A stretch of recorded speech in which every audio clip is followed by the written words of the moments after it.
What is up guys, and welcome back to another tier list video. In today's tier list video, we are going to take a look at the players that cost between 800 to 1500 shots. And as you can see, we've got some players and I'm going to talk about them, and I'm gonna try and make this video as short as possible and not drag this too much.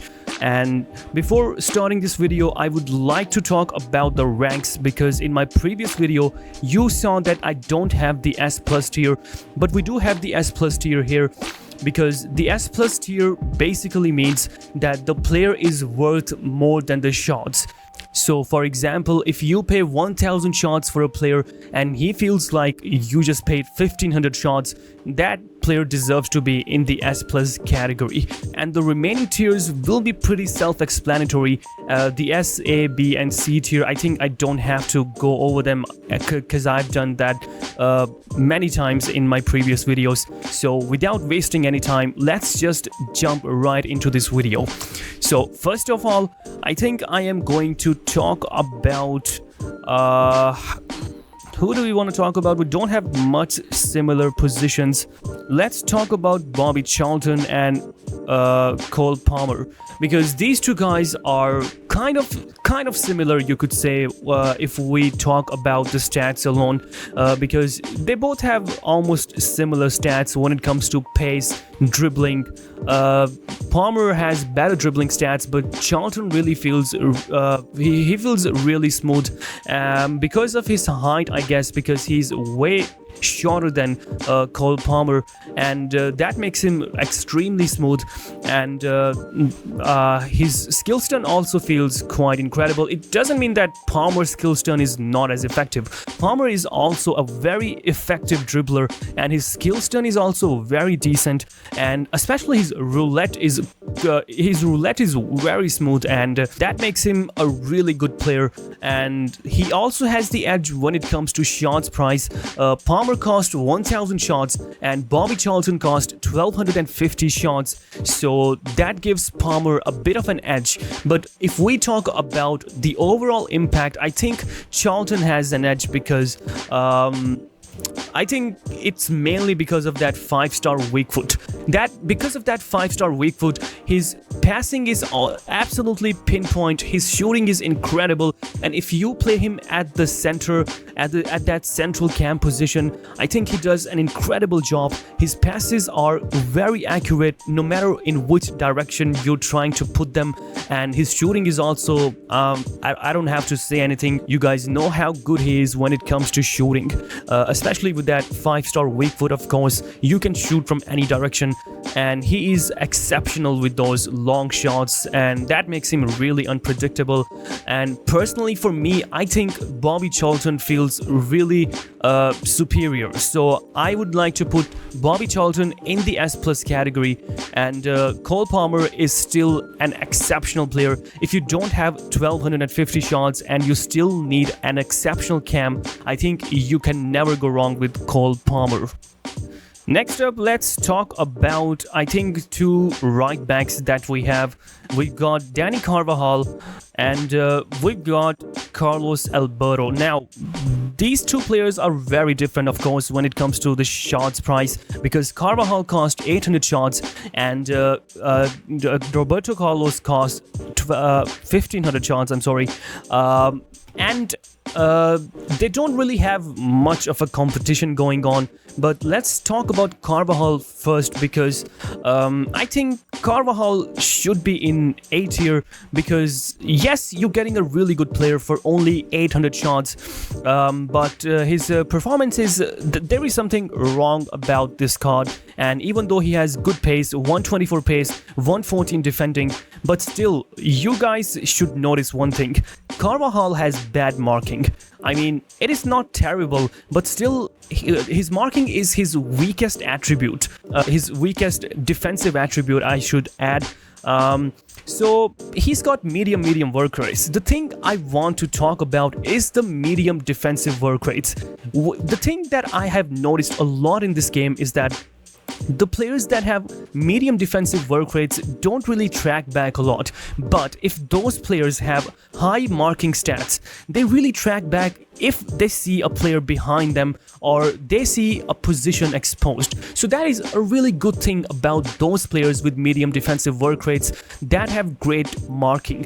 Of course, I am talking about an example that is Trent Alexander-Arnold, and he also has medium defensive work rates, but still he tracks back really well because of his great marking, and that is something you wouldn't notice with Carvajal, because Carvajal doesn't track back as much. He's got medium work rates, so he's there in the middle, trying to do his own thing, I guess. But if you leave him to auto defend, I think he's not going to be a great pick for you. But if we talk about his manual defending, if you control him manually, I think he's an exceptional player, and still I think A would be perfect for Carvajal. And I think for Carlos Alberto, S tier is okay because yes, he is an exceptional right back who can also play at the center back position, and obviously that is not something that you should take lightly because he is an exceptional defender. High work rates are really nice for him too, but for 1500 shards, I think you're getting what you pay for and not anything beyond that. So I think S tier would be fine for him. Next up, let's talk about, I think, Yashin. Now, Yashin is going in the B tier, guys. I'm sorry. I know he is a really good player. He cost, I think, 1250 shards, and he might seem like a really good choice, but I think I'm going to expose something about this game, and that is the goalkeepers. Most of you are already aware that the tall goalkeepers always have the edge when it comes to making saves, divings, reflexes, and reactions, and everything. If your goalkeeper is not tall, no matter how good stats he has, he's not going to perform as good. As a general rule of thumb, if your goalkeeper is below 6'4", he's not going to be as good. I have a very good example, which is Savage. I think Savage has a 105 or 106 card. I can't really remember exactly what OVR that card has, but Savage is 6'8", and he's probably one of the tallest goalkeepers in the game. I think he is the tallest goalkeeper in the game. And even though his stats are quite outdated, he still makes unbelievable saves. He still does. Like, even after the update, he's still making unbelievable saves. So if we compare that with Yashin, then even though he's the highest rated goalkeeper in the game right now, but still he doesn't make those kind of saves because of his height. It makes no sense because in real life, short keepers do have exceptional reflexes and they work really well too. But in this game, tall goalkeepers have the priority and short goalkeepers don't really get much attention when it comes to the gameplay, and that is why Yashin is going in the B tier.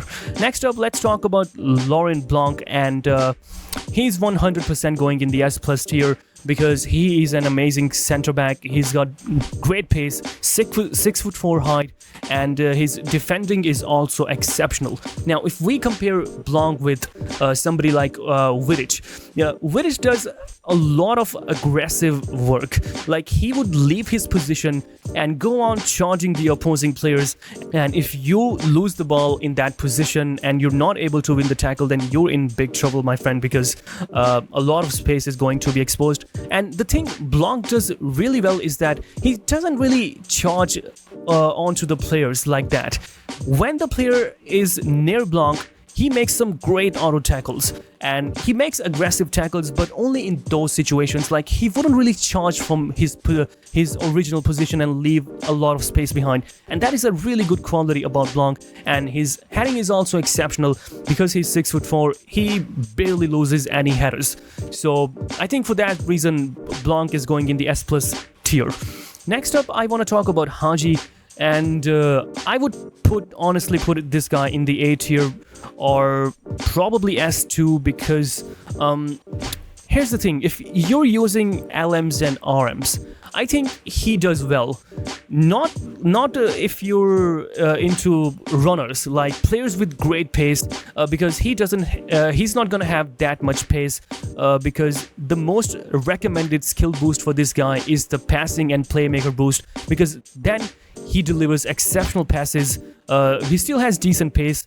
He just doesn't get the pace boost from the skill boost.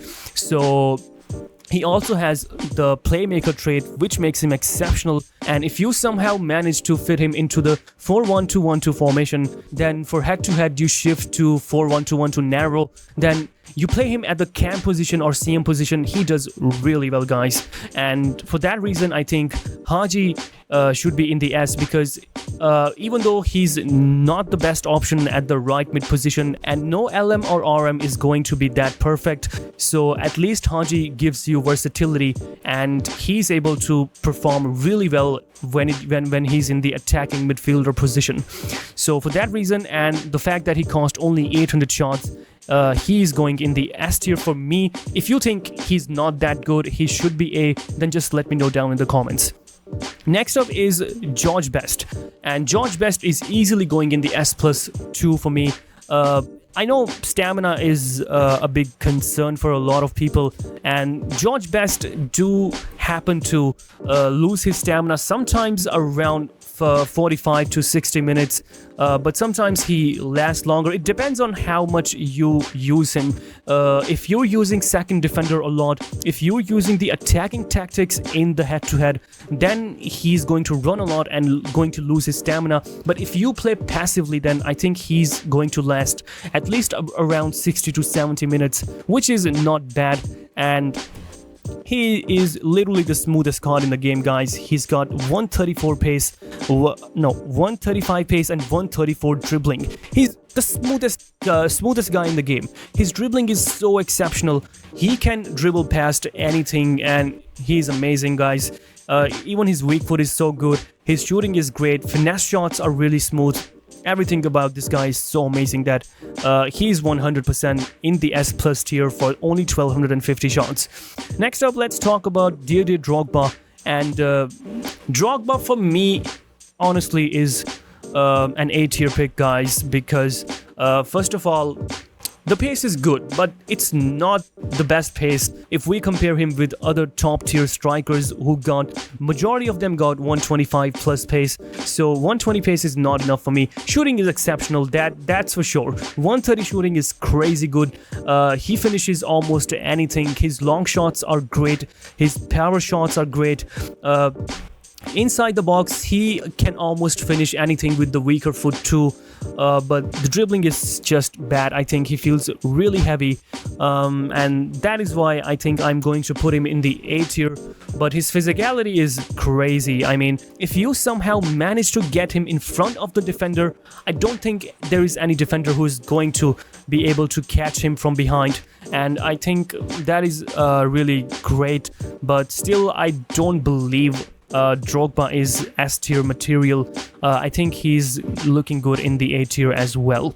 And lastly, we've got Garina, and I think Garina is an S tier pick because he is one of the cheapest players in the game, who is 111, and he only cost 1000 shards, so that is really a good point. And he's also an exceptional player. He's got crazy pace, great dribbling. His dribbling is just insane, I think. The way he's able to take those turns, the way he's able to cut past some players, it is really exceptional. And with 5-star skill moves and 4-star weak foot, I think this guy really deserves to be in the S tier with that price tag. For some people, his weak foot might be an issue because he's a right winger with a right foot, which is his strong foot, of course. And normally on the right wing, you would prefer a player that has a left foot as his strong foot. So that can be an issue, but if you can manage to play him on the left side, I think he's going to do exceptionally well. And in case you don't have that luxury, like for example, if you don't have a player on the left side that is able to play on the right side and you can switch those two players, then I think for you he might be an A tier pick. But overall, I think he's a really good player. If you can manage to play him on the right side, sorry, on the left side, he's a great player. His shooting is crazy good, and even I think if you're playing him on the right side, his weak foot is not bad. His shooting is really good, and you can still manage to finish off some chances, especially if you know how to use the swipe shooting feature. So for that reason, I think he is going in the S tier for me. If you think Garina should be A, if you think Garina should be kept in the S tier, whatever is your guys' opinion, do let me know down in the comment section. And before wrapping up today's video, I would like to give a shout out to Viper/Rowley, who was the only one who was able to guess the title of my previous video on my Discord server. If you want to join my Discord server, the link should be in the description, and if you join, I promise you, you're going to love it there. The people are amazing, everyone's so lovely, and the community is beautiful, and you should be a part of that community. And that brings an end to this video. If you guys enjoyed this video, leave a like, subscribe to the channel if you haven't already, and I will see you guys in the next video.